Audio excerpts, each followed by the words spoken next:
First, add 3 cups of flour to your bowl.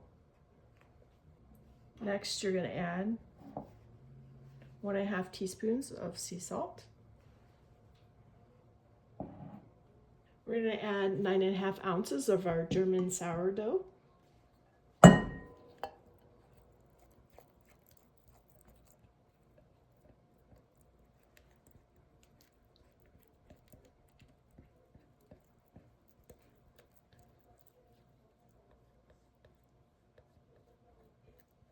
I'm going to add 4 ounces of water. Now we're going to stir it till it's mixed together well. Once it's mixed, we'll start kneading it with our hands.